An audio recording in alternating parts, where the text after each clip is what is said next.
33 वर्करों का एक ग्रुप हर रोज की तरह 2300 फुट नीचे माइन में काम करने गए थे। इस माइन में जाने के लिए एक ही यही सिर्फ रास्ता था और वापस आने का भी यही रास्ता था। माइन के अंदर जहां वर्कर काम कर रहे थे वहां पर टेम्परेचर काफी ज्यादा था और ऑक्सीजन बहुत ही कम था। उस दिन सारे काम रोजाना की तरह ही चल रहे थे, लेकिन उस दिन कुछ ऐसा हुआ कि उन वर्करों की जिंदगी हमेशा के लिए बदल गई। हेलो दोस्तों, फैक्ट नॉलेज की वीडियो में आपका एक बार फिर से स्वागत है। अगर अभी तक आपने हमारे चैनल को सब्सक्राइब नहीं किया है तो प्लीज सब्सक्राइब कर बेल आइकन को ऑल पर क्लिक कर दें। तो चलिए शुरू करते हैं आज की यह वीडियो। दोस्तों, यह दिन था 5 अगस्त सन 2010, जब चिली के एटाकामा डिजर्ट में बीचों बीच में एक कॉपर माइन में और गोल्ड की माइन में काम चल रहा था। यह माइन सैन जोस के नाम से जानी जाती थी, जिसको एक प्राइवेट कंपनी ऑपरेट कर रही थी। माइन का बॉटम जमीन से 2300 फुट नीचे था, जहां तक जाने का रास्ता एक स्पाइरल ट्रैक था। इस माइन में जीप के द्वारा हर रोज की तरह इस माइन के बॉटम में वर्करों को पहुंचाया जाता था। 120 साल पुरानी इस माइन में हर साल 35 से 40 लोग अपनी जान गंवा देते थे और 5 अगस्त सन 2010 वाले दिन भी 33 लोग मौजूद थे। जमीन के अंदर जिस जगह पर यह लोग काम कर रहे थे वहां माइन में क्रैक्स पड़ने की वजह से एक बहुत बड़ा पत्थर माइन के रास्ते पर गिर पड़ा, जिसकी वजह से माइन का रास्ता पूरी तरह से बंद हो गया, जिसको हटाना पूरी तरह से मुमकिन ही नहीं था। इस हादसे में वर्करों को कोई नुकसान नहीं हुआ। अब वह लोग एक ऐसी स्थिति में फंस गए थे कि जमीन से 2300 फीट नीचे ही नहीं बल्कि ना ही उनके पास इतना खाने का सामान था, ना उनका किसी से संपर्क बचा था। माइन के अंदर ऑक्सीजन की कमी भी थी। आखिरकार पूरे 69 दिनों तक उनको बड़ी मुश्किल से बाहर निकाल लिया गया। आखिर यह हुआ कैसे? अपने साथ एक वक्त का खाना ले जाने वाले यह मजदूर पूरे 69 दिनों तक आखिर जिंदा कैसे रहे? यह जानने के लिए दोस्तों वीडियो को अंत तक जरूर देखना। तो दोस्तों, वीडियो को आगे बढ़ाते हैं। उस माइन से वर्करों को निकालने के लिए इंजीनियरों को बहुत मुश्किलों का सामना करना पड़ा। यह खतरनाक हादसा दोपहर 2 बजे हुआ था। उसका धमाका इतनी तेज था कि न सिर्फ माइन के एंट्री पॉइंट से मिट्टी का धुआं निकला था, बल्कि उसके आसपास के इलाके को हिला दिया था। यह खबर पूरी चिली में फैल गई। माइनिंग कंपनी ने फौरन इमरजेंसी अलर्ट जारी कर दिया। सबको यह चिंता थी कि वह लोग जिंदा हैं कि नहीं, लेकिन उसके लिए जरूरी था माइन के अंदर जाना। कंपनी का कहना था कि इस हादसे के कारण माइन बहुत ही कमजोर हो चुकी है और उसके अंदर जाना खतरे से खाली नहीं है। माइनिंग कंपनियों ने सुरक्षा व्यवस्था करने से इनकार कर दिया। जैसे जैसे वक्त गुजर जा रहा था वैसे वैसे माइनिंग में फंसे वर्करों की बचने की उम्मीद कम हो रही थी, लेकिन वहीं एक रिटायर माइनर जोस वेगा भी मौजूद थे, जो उन फंसे वर्करों में से एलेक्स नामक एक वर्कर का पिता था। अपने बेटे को किसी भी तरह से बचाने के लिए जोस अपने जान पे खेलने के लिए राजी हो गया। जब रिटायर माइनर जोस अपनी गाड़ी से माइन के अंदर एंटर हुआ, वहां का नजारा बिल्कुल ही अलग था। जोस का कहना था कि जगह जगह माइन टूटी हुई थी, छोटे छोटे पत्थर भी गिर रहे थे। जोस जानता था कि माइन बहुत कमजोर है, किसी भी वक्त उसको नुकसान पहुंचा सकती है। वह फिर भी अंदर जाता रहा। थोड़ा अंदर जाके जोस ने जो देखा उसके लिए यकीन करना बहुत मुश्किल था। उसका रास्ता एक बहुत बड़े पत्थर ने रोक लिया था, जिसने पूरी माइन को बर्बाद किया था। यह कोई आम पत्थर नहीं, यह डायोराइट का बहुत बड़ा पहाड़ था। डायोराइट एक ऐसा पत्थर है जो ग्रेनाइट से भी 2 गुना ज्यादा मजबूत होता है। इसका वजन लगभग 7 लाख टन का था। अब तो यह तय था, ना तो इस पत्थर को काटा जा सकता था, ना ही हटाया जा सकता था, क्योंकि जोस ने इसमें कई सालों तक काम किया था। इसीलिए उसको मालूम था इस माइन में वेंटिलेशन भी मौजूद है, जो सीधा माइन के निचले हिस्से तक जाता है। जोस ने एक ग्रुप बनाया और वेंटिलेशन मार्ग से अंदर जाने का फैसला किया। अभी यह तैयारी हो रही थी कि अंदर से एक जोरदार धमाका हुआ। यह था दूसरा धमाका। इसके कारण वेंटिलेशन मार्ग भी बंद हो गया। वेंटिलेशन मार्ग बंद होने के कारण जोस अपने बेटे को बचाने की आखिरी उम्मीद भी खो चुका था। इंसानों को अंदर जाने के लिए कोई रास्ता नहीं बचा था। पूरे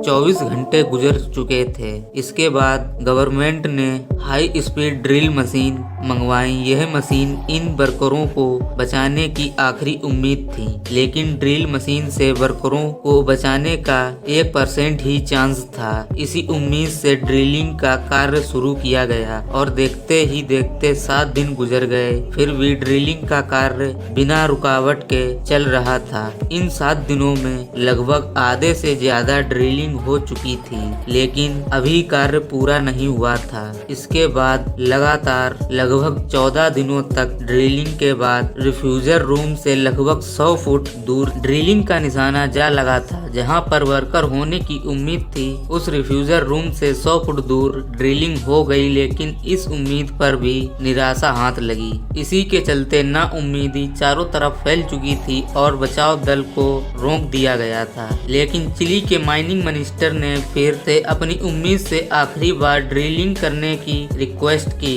फिर से एक बार ड्रिलिंग का कार्य शुरू हो गया। 3 दिनों के बाद फिर से पाइप 2300 फीट नीचे पहुंच गया था। अभी तक पाइप को निकाल कर कैमरा भेजना था। अचानक माइनिंग मिनिस्टर को पाइप में से आवाज सुनाई दी। उन्हें लगा कि यह पत्थर गिरने की आवाज है, लेकिन सही से सुनने के बाद लगा कि कोई इंसान हथौड़े से पाइप पर मार रहा है। तुरंत पाइप को बाहर निकालने का कार्य शुरू किया गया। 6 घंटे के बाद पाइप वापस आया तो उस पाइप पर ऐसी चीज लगी थी जिस पे यकीन करना मुश्किल था। उस पर एक कागज का टुकड़ा चिपका हुआ था, जिस पर लिखा था कि हम रिफ्यूजर रूम में फंसे हुए हैं और हम सब लोग जिंदा हैं। यह सुनने के बाद वहाँ सभी लोग खुशी से रो पड़े। लेकिन इस बीच 17 दिन गुजर चुके थे। इस बीच चिली की गवर्नमेंट ने 33 वर्करों को ढूंढ तो लिया था, लेकिन बाहर कैसे निकाला जाए। लेकिन उससे मुश्किल काम यह था कि उनको जिंदा कैसे रखा जाए। काफी दिनों भूखे रहने से वर्करों के बॉडी के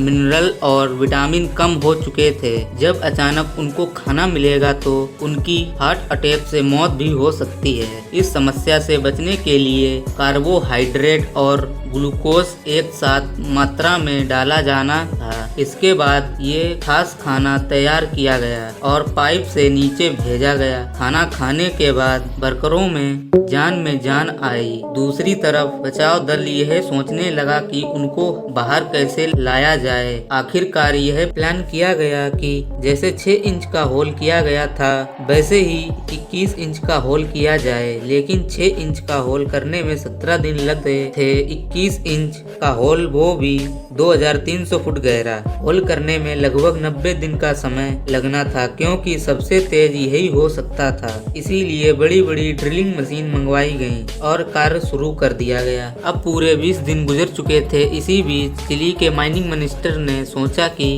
वर्करों को बाहर कैसे निकाला जाएगा, क्योंकि 2300 फुट से बाहर निकालने में 1 घंटे का समय निश्चित लगना था। एक बार में 21 इंच के होल से एक ही वर्कर आ सकता था। इतनी दूरी तय करने में ऑक्सीजन की कमी से वर्कर की मौत भी हो सकती है। तभी मिनिस्टर ने नासा से संपर्क किया और वहां के वैज्ञानिकों ने एक कैप्सूल जैसा बनाने के लिए कहा, जिसमें वर्कर सुरक्षित बाहर आ सकेंगे। लेकिन इस कैप्सूल जैसे बॉक्स को बनाने बनाने के लिए 60 दिन का समय लगेगा। उतने दिनों में लगभग होल भी तैयार हो जाएगा। पूरे 26 दिन गुजर चुके थे। ड्रिलिंग मशीन ने कुछ फुट ही ड्रिल कर पाई थी कि एक और मुसीबत खड़ी हो गई। मशीन जिन हाइड्रोलिक पाइप की मदद से होल कर रही थी वह लीक हो गए। पूरा काम मेंटेनेंस की वजह से रोकना पड़ गया। यह न्यूज सुन के एक और ड्रिलिंग कंपनी ने अलग टेक्नोलॉजी से ड्रिल करने का ऑफर दिया। तभी यह सोचा गया कि एक मशीन से काम नहीं बनेगा। इसका मतलब प्लान बी बनाने का वक्त आ चुका था। प्लान बी के मुताबिक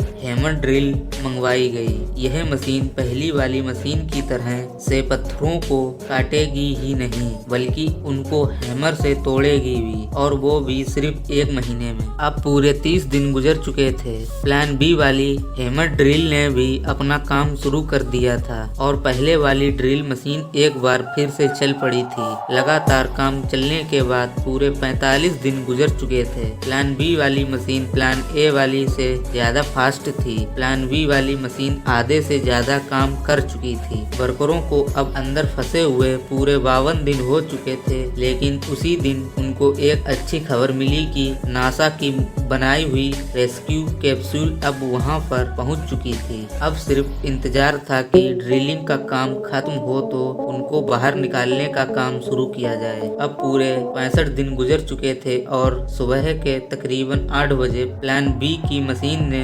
आखिरकार पूरा होल कंप्लीट कर दिया। यह खबर मिलते ही जमीन के ऊपर और नीचे जश्न मनाया गया और अब माइनरों को बाहर निकालने की तैयारी शुरू कर दी गई। पूरे 69 दिनों के बाद सुबह 6 बजे पहला माइनर बाहर निकाल लिया गया और एक एक करके पूरे 33 माइनरों को बाहर निकाल लिया गया। दोस्तों, माइनरों ने जमीन से बाहर निकलते वक्त यह यादगार फोटो खींची थी और यह है उनकी रियल फोटो। इसके बाद सेंट जोस माइन को हमेशा हमेशा के लिए बंद कर दिया गया। तो दोस्तों, यह वीडियो आपको कैसा लगा? अगर पसंद आया हो तो प्लीज वीडियो को लाइक करना ना भूलें। मिलते हैं अगली वीडियो में। लास्ट तक देखने के लिए धन्यवाद।